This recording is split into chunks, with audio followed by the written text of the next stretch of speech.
Welcome to Bhavita Santosh economy app. ఈ app ద్వారా రాబోయే గ్రూప్ 1 to 3 నోటిఫికేషన్స్కి గాను ఎకానమీ లైవ్ క్లాసెస్ కండక్ట్ చేయడం జరుగుతుంది. ఎవరైతే ఎకానమీలో టాప్ స్కోర్ సాధించాలి అనుకుంటున్నారో ఖచ్చితంగా భవిత సంతోష్ ఎకానమీ యాప్ని పర్చేస్ చేసేయండి. అలాగే ఛానల్ని సబ్స్క్రైబ్ చేసుకోండి. అండ్ ఈ రోజు డైలీ కరెంట్ అఫైర్స్లో భాగంగా కొన్ని టాపిక్స్ని మనం మాట్లాడుకుందాం. దాంట్లో first topic driver cum guide కార్యక్రమం. మరి డ్రైవర్ కమ్ గైడ్ కార్యక్రమం అనేది మనకి ఆంధ్రప్రదేశ్ పర్యాటక శాఖ వారు ప్రారంభించడం జరిగింది. ఎందుకోసం ప్రారంభించారు అంటే పర్యాటకులకి కేవలం ప్రయాణం మాత్రమే కాకుండా మన యొక్క చరిత్ర, మనకి సంబంధించిన చరిత్ర మరియు సంస్కృతిని తెలియజేసే ఉద్దేశంతో ఈ డ్రైవర్ కమ్ గైడ్ కార్యక్రమాన్ని ప్రారంభించారు.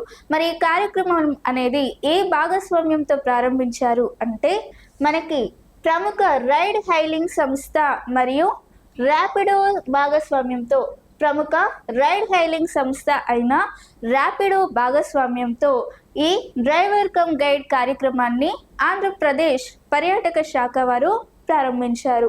మరి ఇందులో భాగంగా ఎవరైతే ఆటో డ్రైవర్లు మరియు క్యాబ్ డ్రైవర్లు ఉంటారో వారికి ప్రత్యేకంగా ఈ పర్యాటనకి సంబంధించిన శిక్షణను ఇవ్వనున్నారు. మరి ఇందులో భాగంగా మొట్టమొదటిసారిగా February 24, 2026 విజయవాడలో దీనిని పైలట్ ప్రాజెక్ట్గా ప్రారంభించారు.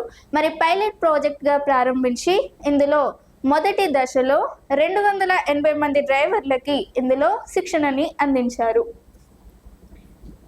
మరి ఇది డ్రైవర్ కమ్ గైడ్ కార్యక్రమానికి సంబంధించి. And driver cum guide programme. So recently Andhra Pradesh tourism department inaugurated driver come guide program on February 24, 2026. The main purpose of this program is to provide both transportation and historical insights to tourists. So in this program they want to transform drivers as cultural ambassadors. So this driver come guide program was inaugurated in partnership with ride hailing company Rapido. So and this program was inaugurated as pilot project in Vijayawada. So in this pilot project they were given 280 drivers to train. In this pilot project they will give around 280 drivers. They given training to them. So this is about a driver come guide program was inaugurated by Andhra Pradesh Tourism Department on 24th February 2026. Next times 2026 women of the year. మరి times 2026 times magazine వారు రీసెంట్గా women of the year 2026 జాబితాని విడుదల చేయడం జరిగింది. మరి ఈ జాబితాలో భాగంగా దాదాపుగా 16 మంది ప్రపంచ మహిళలు ఎవరైతే ఉన్నారో, లేదంటే ప్రపంచ మహిళల జాబితాను విడుదల చేసి ఉమెన్ ఆఫ్ ది ఇయర్ జాబితాను విడుదల చేసి 16 మంది మహిళా నాయకులను ఎంపిక చేశారు. మరి 16 మంది మహిళా నాయకులలో 3 భారత సంతతికి చెందినవారు. మరి భారత సంతతికి చెందినవారు ఎవరిని సెలెక్ట్ చేశారు చూస్తే ఇందులో ఒకరు రేష్మా కెవల్రమణి. ఈవిడ వెట్టెక్స్ ఫార్మాస్యూటికల్స్ ప్రెసిడెంట్ మరియు CEO. 2 రేష్మా సౌజాని. ఈవిడ మామ్స్ ఫస్ట్ వ్యవస్థాపకురాలు మరియు CEO. నెక్స్ట్ సఫీనా హుస్సేన్. ఈవిడ ఎడ్యుకేట్ గర్ల్స్ వ్యవస్థాపకురాలు. మరి ఇది మనకి టైమ్స్ వారు 2026 ఉమెన్ ఆఫ్ ది ఇయర్ జాబితాలో 3 భారతీయ సంతతి మహిళలను ఎంపిక చేశారు. అలాగే మనకి ఉమెన్స్ జాబితాలో ప్రపంచ మహిళా నాయకురాలను ఎంపిక చేయడం జరిగింది. మరి ప్రపంచ మహిళా నాయకుల్లో దాదాపుగా 16 మందిని ఎంపిక చేయగా అందులో 3 భారత సంతతికి చెందినవారు. Next 2026 women of the year. Recently times magazine releases 2026 Women of the Year list. So in this list, they were selected 16 global women leaders. 16 global women leaders. So out of 16, 3 women are belongs to Indian origin. So which are there? So let's see. First one is Reshma Kevalramani. She is the president and CEO of Vertex Pharmaceuticals. And second one is Reshma Sauzani. She is the founder and CEO of Moms First. Next, Safina Hussain. She is the founder of Educate Girls. So మనకి times మ్యాక్సిమిలియన్ వారు women of the ఇయర్లో 3 భారత సంతతికి చెందిన వారిని కూడా ఎంపిక చేయడం జరిగింది. మరి ఇది ఉమెన్ ఆఫ్ ది ఇయర్ లిస్ట్కి సంబంధించి. నెక్స్ట్, అన్నమయ్య జిల్లాలో తెలుగు శాసనాల గుర్తింపు. మనకి రీసెంట్గా ఆంధ్రప్రదేశ్ ప్రభుత్వం అన్నమయ్య జిల్లాలో తెలుగు శాసనాలను గుర్తించింది. మరి దీన్ని శాస్త్రవేత్తలు మరియు చరిత్రకారులు ఈ అన్నమయ్య జిల్లాలో తెలుగు శాసనాలని గుర్తించడం జరిగింది. మరి ఇందులో భాగంగా సోంపాల్యం దీపస్తంభ శాసనాలని గుర్తించారు. మరి ఈ సోంపాల్యం దీపస్తంభ శాసనాలు అనేవి 1534వ సంవత్సరానికి చెందినవి. ఇవి ములకల చెరువు మండలం సోంపాల్యం శ్రీ చెన్నకేశ్వర స్వామి ఆలయం ముందున్న 50 అడుగుల దీపస్తంభంపై విజయనగర కాలం నాటి 2 తెలుగు శాసనాలను చరిత్రకారుడు మైనార్ స్వామి గుర్తించాడు. మరి ఈ శాసనాల్లో శ్రీ జయాభ్యుదయ మరియు జయ సంవత్సరం అని రాసింది. ఇది అచ్యుత దేవరాయల హయంలో క్రీస్తు శకం 1534 నాటిది అని చెప్పి నిర్ధారించారు. ఇది ఎవరి కాలం నాటిదంట? అచ్యుత దేవరాయల హయాం నాటిదంట. అంటే ఇది 1534వ సంవత్సరందని నిర్ధారించారు. మరి ఇందులో మరొక శాసనం వెనరచెర్ల తెలుగు శాసనాలు. మరి వెనరచెర్ల శాసనాలు అనేవి 8 మరియు 9 శతాబ్దాలకి చెందినవి. మరి శాసనాలు ఏవైతే ఉన్నాయో అవి రాజంపేట్ మండలం వెనరచెర్ల గ్రామంలో 8 లేదా 9 శతాబ్దానికి చెందిన 2 శాసనాలని గుర్తించారు.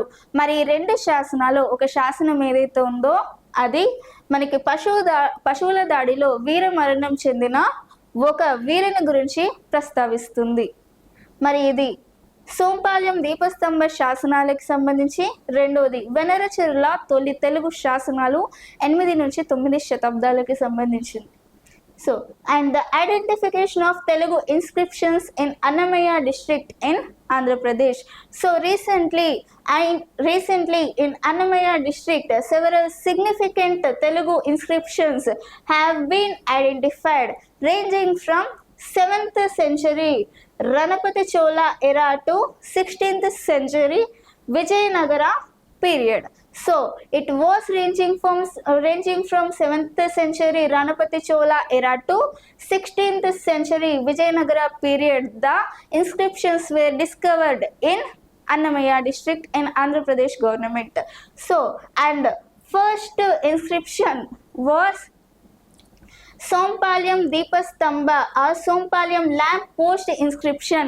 So it is from 1534 onwards. So it is 1534 inscription. It was discovered in Annamaya district. So in that they were discovered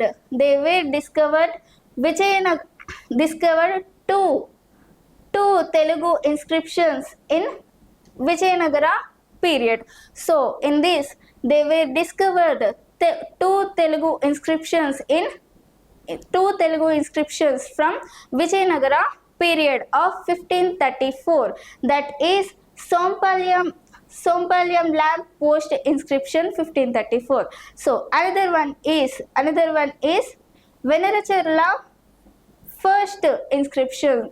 Veneracherla first inscription. So it was from 7th to 19th century. Sorry, it was 8th to 9th century. Inscriptions are discovered in Annamaya district. And this Veneracherla inscription, one of the inscription is about a hero who was died in cattle, who was. So in Veneracherla inscription, one of the inscription is written about a hero who was died in cattle attack, and that is about written by cattle inscription, Veneracherla inscription. And this is about the identification of Telugu inscriptions in Annamaya district in Andhra Pradesh government. Next 3 గిరిజన ఉత్సవాలను నిర్వహించనున్న ప్రభుత్వం.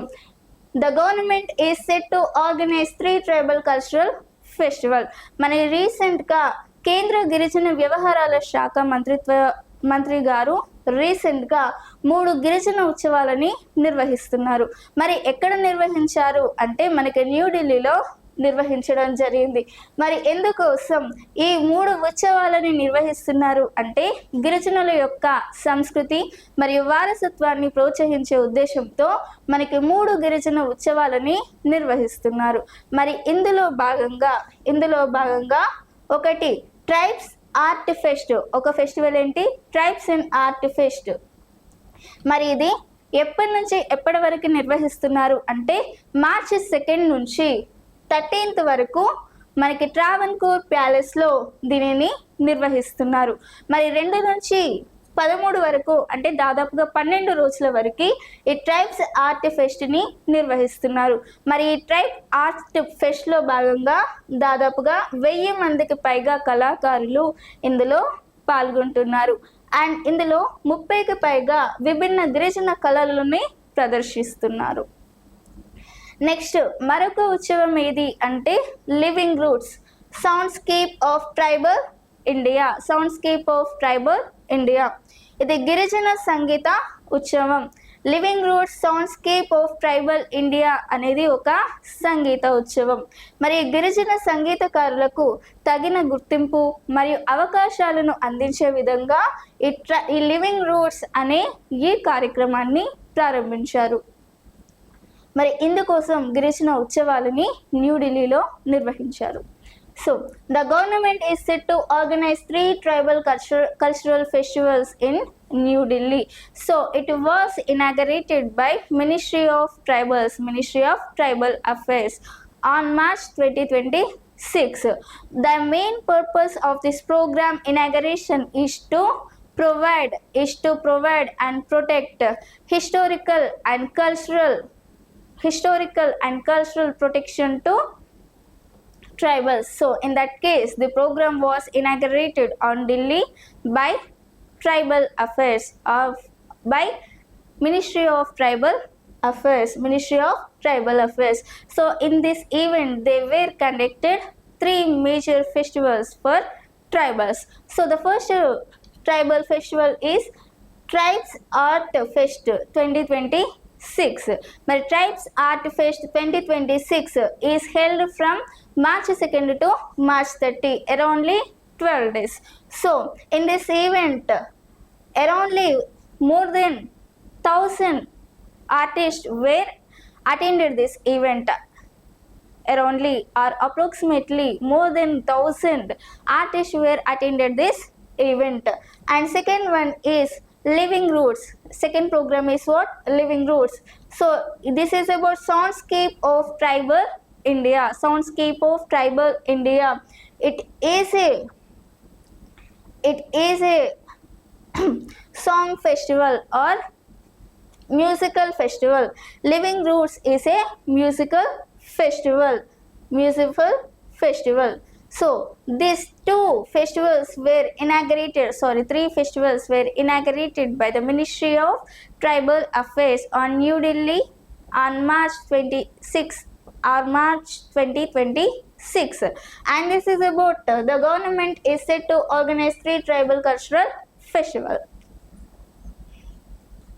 Next project Hanuman. మరి project హనుమాన్ని ఎవరు ఏర్పాటు చేశారు అంటే ఆంధ్రప్రదేశ్ ప్రభుత్వం ఏర్పాటు చేసింది. మరి ఆంధ్రప్రదేశ్ ప్రభుత్వంలో ఆంధ్రప్రదేశ్ ఉప ముఖ్యమంత్రి మరియు అటవీ శాఖ మంత్రి కొనిదెల పవన్ కళ్యాణ్ గారు ఈ ప్రాజెక్ట్ హనుమాన్ని ప్రారంభించారు. మరి ఏ రోజున ప్రారంభించారు అంటే మార్చి 3, 2026 నాడు ఈ ప్రాజెక్ట్ని ప్రారంభించారు. ఎందుకోసం ప్రారంభించారు అంటే మనకి అటవీ ప్రాంతంలో వన్యప్రాణులను సంరక్షించడానికి, అలాగే అటవీ దగ్గర ఉన్న మానవులకి వన్యప్రాణులకి మధ్య ఉన్న ఘర్షణలను తగ్గించాలి అన్న ఉద్దేశంతో ఈ కార్యక్రమాన్ని ప్రారంభించారు. అలాగే మనకి వన్యప్రాణులకి సంబంధించి వారికి ఏమైనా హాని జరిగినప్పుడు, ఏదైనా గాయాలు తగిలినప్పుడు వెంటనే వైద్య సదుపాయాలను అందించాలి అన్న ఉద్దేశంతో కూడా ఈ హనుమాన్ ప్రాజెక్ట్ని ఏర్పాటు చేయడం జరిగింది. మరి దీన్ని ఎక్కడ ప్రారంభించారు అంటే మనకి మంగళగిరిలో ప్రారంభించారు. ఆంధ్రప్రదేశ్లోని మంగళగిరిలో ఈ ప్రాజెక్ట్ని ప్రారంభించారు. మరి హనుమాన్ ఫుల్ ఫామ్ ఏంటి అంటే ఈ హనుమాన్ ప్రాజెక్ట్లో Hanuman full form healing and nurturing units of monitoring aid and nursing of wildlife. This is the full form of Hanuman. So Project Hanuman. So the full form of Project Hanuman is healing and nurturing units of monitoring and aid nursing of wildlife. So this Project Hanuman was inaugurated by Andhra Pradesh government of Andhra Pradesh Deputy Chief Minister and Forest Minister Konidala Pavan Kalyan on March 3, 2026 at Mangalagiri. So the major purpose of this inauguration is to specialized wildlife conservation and conflict mitigation initiative. So and the major purpose of this project is to protect wildlife in forest and also reduce conflicts in between both humans and wildlife in forests. So in this case, this project was inaugurated by Deputy Chief Minister Pavan Kalyan, and this is about Project Hanuman. మనకు silent valley జాతీయ ఉద్యానవనంలో 2 కొత్త వానపాము జాతులు, 2 new earthworms species in Silent Valley Park. మనకి కేరళలోని silent valley పార్క్లో కొత్తగా 2 పాము జాతులని గుర్తించడం జరిగింది. మరి ఆ 2 పాము జాతులు ఏవైతే ఉన్నాయో ఆ పాము జాతులు అనేవి, ఒకటి మొనోలిగాస్టర్ గిరిషి కుటుంబానికి చెందినది, మరి రెండవది డ్రావిడా రెనాల్సీ అనే జాతికి చెందినది. మొదటిది మొనాలిగాస్టర్ గిరిషి కుటుంబానికి చెందినది. ఇది ప్రత్యేకమైన పునరుత్పత్తి వ్యవస్థ ఆధారంగా దీనిని గుర్తించబడింది. మరి ప్రత్యేకమైన పునరుత్పత్తి వ్యవస్థ ఆధారంగా ఈ కుటుంబాన్ని గుర్తించారు. ఏ కుటుంబాన్ని? మొనాలిగాస్టర్ గిరిషి అనే కొత్త పాము జాతిని గుర్తించారు. రెండవది డ్రావిడా రెనాల్సీ. ఆ డ్రావిడా రెనాల్సీ మరి దీన్ని అంతర్గత అవయవాల ఆకృతి మరియు పెద్ద 2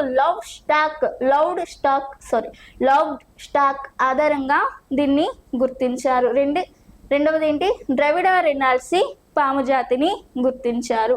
మరి 2 పాము జాతులను కేరళలోని సైలెంట్ వ్యాలీ పార్క్లో గుర్తించడం జరిగింది.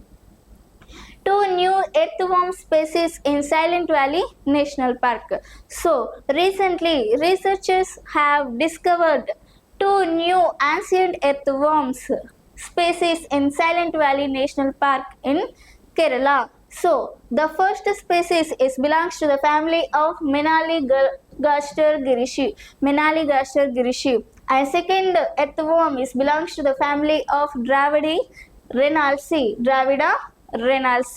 So first one discovered Menali grishi discovered in tropical wet evergreen forest, and this species is distinguished by a unique and single undivided organ.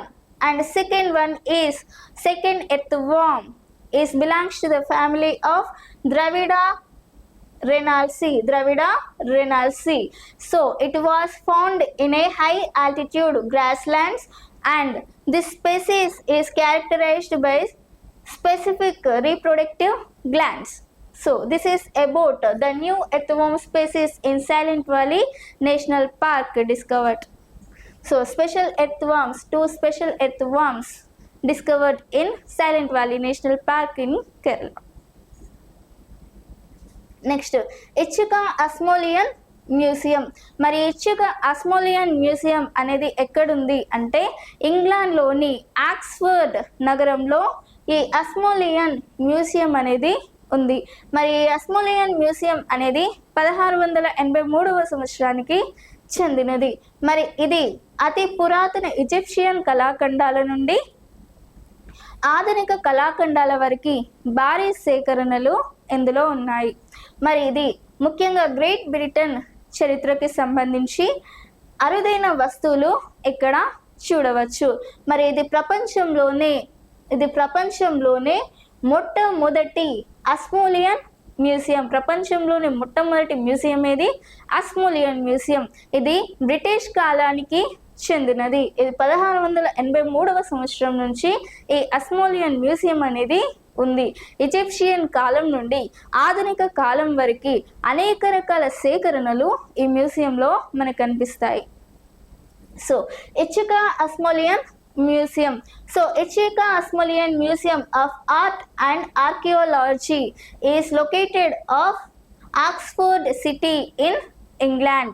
So this is historical significance is the Asmolian Museum historical significance is it was established in 1683. It was established in where? It was established in 1683. And it is the world first university museum. It is the world first university museum, and it is a British's first public museum. So British's first public museum and world first museum is Asmolian Museum. It houses over 1.5 million objects ranging from ancient Egyptian mummies. So it houses over 1.5 million objects ranging from ancient Egyptian mummies and classical Greek and Roman sculptures to European masterpieces and modern art. So lot of arts discovered. So lot of arts are there in Asmolian Museum from Egyptian to modern world. So from Egyptian to modern world. So lot of arts are there in this museum. So this is about Asmolian Museum. Next, Raisina dialogue 2026. మరి Raisina dialogue 2026 అనేది మనకి భౌగోళిక రాజకీయాలు మరియు భౌగోళిక ఆర్థిక శాస్త్రానికి సంబంధించి నిర్వహించే ఒక ప్రముఖ సదస్సు. మరి ఈ సదస్సుని ఎప్పుడు నిర్వహించారు అంటే మార్చి 5 నుండి మార్చి 7 మధ్య కాలంలో ఈ సదస్సుని నిర్వహించారు. మరి ఈ సదస్సు అనేది 11వ ఎడిషన్. మరి ఈ సదస్సులో భాగంగా దాదాపుగా 125 దేశాల నుంచి 3,500కు పైగా ప్రపంచ నాయకులు, మంత్రులు మరియు దౌత్యవేత్తలు అలాగే నిపుణులు ఈ సదస్సులో పాల్గొనడం జరిగింది. మరి దీనిలో ప్రధాని నరేంద్ర మోడీ ఈ 11వ ఎడిషన్ అయిన రైసిన్ డైలాగ్ని ప్రారంభించారు. దీన్ని ఎవరు ప్రారంభించారు? ప్రైమ్ మినిస్టర్ నరేంద్ర మోడీ ఈ 11వ ఎడిషన్ రైసినా డైలాగ్ 2026ని ప్రారంభించడం జరిగింది. ఎక్కడ ప్రారంభించారు? న్యూఢిల్లీలో ప్రారంభించడం జరిగింది. So Raisina Dialogue 2026. So it is the 11th edition. It was inaugurated by Prime Minister Narendra Modi. It was conducted in between March 5th to March 7th, and it was conducted in New Delhi on March 5th to March 7th. So it is India's premier conference on geopolitics and geoeconomics held annually in New Delhi. So in this event, more than 3,500 world leaders and ministers and more participated in this event from 125 countries. And this is about Raisina Dialogue 2026. Next ఇంద్రధనస్సు పథకం. మరి ఇంద్రధనస్సు పథకాన్ని ఎవరు ప్రారంభించారు అంటే ఆంధ్రప్రదేశ్ ప్రభుత్వం ఇంద్రధనస్సు పథకాన్ని ప్రారంభించింది. ఎందుకోసం ప్రారంభించింది అంటే మనకి దివ్యాంగులకి ఉచిత బస్సు ప్రయాణ సేవలను అందించాలి అన్న ఉద్దేశంతో ఆంధ్రప్రదేశ్ ప్రభుత్వం రీసెంట్గా ఈ ఇంద్రధనస్సు పథకాన్ని ప్రారంభించింది. మరి ఈ ఇంద్రధనస్సు పథకంలో భాగంగా ఎవరైతే దివ్యాంగులు ఉన్నారో సదరం సర్టిఫికెట్ చెందిన వారే ఉంటారో, అలాగే ఎవరైతే గవర్నమెంట్ ఐడి కార్డ్స్ అనేవి కలిగి ఉంటారో వాళ్ళకి ఈ ఇంద్రధనస్సు పథకం అనేది వర్తిస్తుంది. మరి ఈ పథకం అనేది ఎప్పటి నుంచి అమలులోకి వస్తుంది అంటే మార్చ్ 18, 2026 నుంచి ఈ పథకం అనేది అమల్లోకి వస్తుంది. మరి ఈ పథకంలో భాగంగా ఎవరైతే ఎలిజిబుల్ క్యాండిడేట్స్ ఉంటారో వాళ్ళకి బస్సులో ఉచిత ప్రయాణం అనేది లభిస్తుంది. అలాగే వారితో పాటు అంటే ఆ దివ్యాంగులకు ఎవరైతే హెల్ప్గా వస్తారో వాళ్ళకి కూడా ఈ పథకం వాళ్ళకి దాదాపుగా టికెట్లో 50% వరకు రాయితీ అనేది ఉంటుంది. మరి ఇది ఇంద్రధనస్సు పథకానికి సంబంధించింది. So there are Andhra Pradesh government recently launched Indradhanussu scheme. So it will came to effect on March 18, 2026. What is the main purpose of the scheme? So the scheme is to provide free bus services to disabled. So in this case, who are eligible candidates for this scheme? They were who are hold Sadaram certificate and any government ID cards are eligible for this scheme. So disabled who are hold Sadaram certificate and government ID card, they are eligible for this scheme. And who are came with a disabled, they have 50% discount in their ticket. So this is about Indradhanussu scheme. It was launched by Andhra Pradesh government, and this is about Indradhanussu scheme. And ఇదే రోజు daily current అఫైర్స్కి సంబంధించి మీకు ఇలాంటి topics ఇంకా కావాలి అనుకుంటే ఖచ్చితంగా భవిత Santosh economy యాప్ని పర్చేస్ చేసేయండి. అలాగే ఛానల్ని సబ్స్క్రైబ్ చేసుకోండి. Thank you.